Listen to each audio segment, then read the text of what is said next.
Viewers, स्वागत है आपका नेशन सामना न्यूज़ 24 में फिर से एक बार।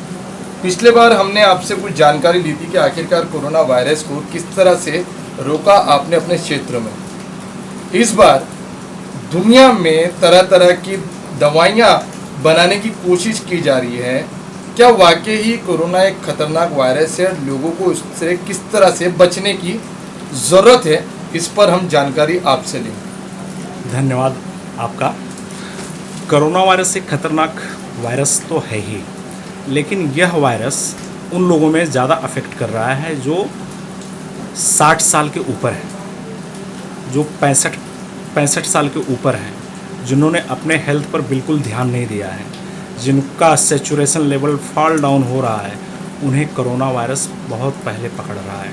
और अभी मोस्टली 60 साल के ऊपर वालों को ज़्यादा, जो 10 साल के ऊपर हैं, 10 साल से छोटे बच्चे, उन्हें भी खतरा है, और 10 साल के ऊपर से लेकर के 40 और 45 साल तक उन्हें इतने खतरे की बात कुछ है ही नहीं। क्योंकि ऐसे भी लोगों को मैंने देखा कि लॉकडाउन पीरियड में वह लोगों की बहुत हेल्प कर रहे थे, मदद कर रहे थे, लोगों के घरों तक जा कर के भोजन पहुंचा रहे थे, दवाइयां दे रहे थे।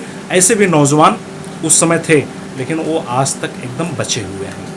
तो यह एक वायरस जो है खतरनाक तो है ही, लेकिन सबसे ज़्यादा हमें अपनी सेफ्टी पर ध्यान देना है। जब ये महामारी की बीमारी चल रही थी और चल रही है, तो आपने किस तरह से ये सोचा कि मैं मेरे क्षेत्र के निवासियों को ह्यूमैनिटी की दवाई दूँ? ये आपके दिमाग में किस तरह से आया? क्योंकि तब तक तो शायद ये सब आइडियाज़ नहीं निकले थे जी। लोग सिर्फ डर रहे थे। हाँ। और यहाँ तक कि खुद डॉक्टर भी अपने आप को क्वारंटीन करके अपने घरों में थे। जी। जब 21-22 मार्च को लॉकडाउन हुआ, उसके बाद मैं BHMS हूँ और होम्योपैथी पे काफ़ी अच्छी पकड़ रखता हूँ। होम्योपैथी में ऐसी एक दवा थी जो इम्यूनिटी पावर को डेवलप करती थी। आयुष मंत्रालय ने तो बहुत बाद में उसको डिक्लेयर किया, लेकिन मैं अपने एरिया में लोगों को आर्सेनिक 30, 200 जैसे ज़रूरत पड़ती थी वैसे ही अपने एरिया में लोगों को पहले से ही बना करके दिया, ताकि आप कोरोना से बचते रहो। और उनकी इम्यूनिटी बढ़ाने के लिए, उनके दिल दिमाग से डर भगाने के लिए उन्हें मैंने कहा कि आप बिल्कुल डरो ही मत। यदि आप डरोगे, आपकी इम्यूनिटी पावर कम होगी और आप बीमार हो जाओगे, तो फिर आपको कोई बचा नहीं सकता है। तो लोगों के दिलो दिमाग से मैंने उनका डर हटाया, और साथ में मैंने वो दवा दी, और दवा के साथ में उन्हें खान पान, आचार विचार, संयम, नियम के सारे तरीके मैंने समझाए, ताकि वो अपने जीवन से और अपने शरीर से अच्छे से लड़ सकें।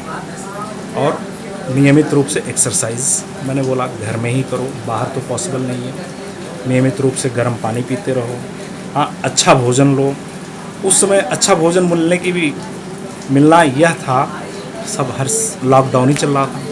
तो लॉकडाउन में मैंने लोगों को कहा कि हरी साग सब्जियां ज़्यादा खाओ, और वह समय भी था हरी साग सब्जियां खाने का, तो जिससे उनकी इम्यूनिटी पावर बूस्ट होती रहती थी।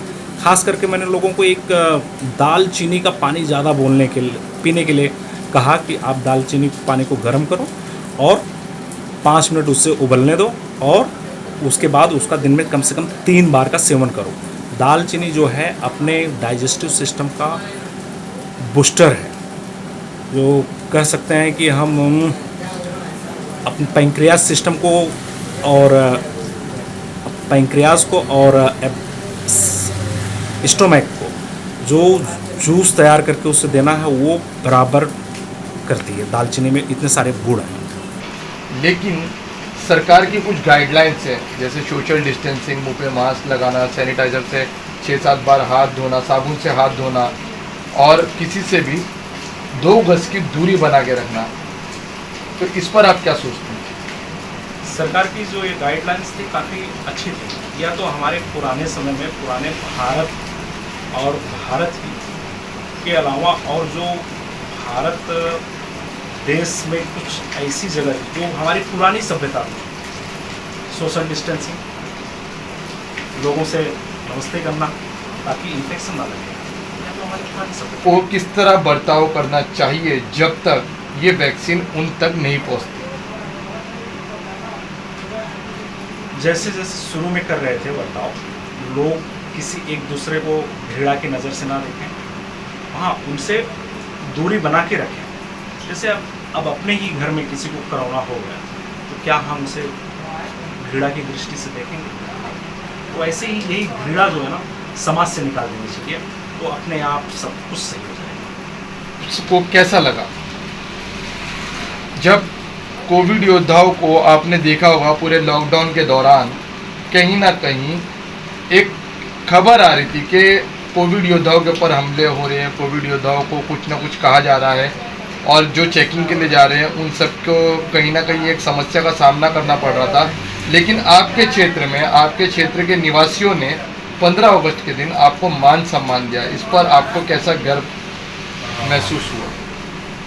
मैं अपने क्षेत्र के सारे निवासियों को बहुत बहुत धन्यवाद देता हूँ जिन्होंने मेरा मान सम्मान दिया, और इसके पहले से हमेशा से ही मेरे क्षेत्र के जितने भी सारे निवासी हैं मान सम्मान मुझे बहुत देते रहते हैं। इसके लिए मैं बहुत अपने आप को गौरवान्वित महसूस करता हूँ और अपने उन तमाम दोस्तों का बहुत बहुत आभार प्रकट करता हूँ।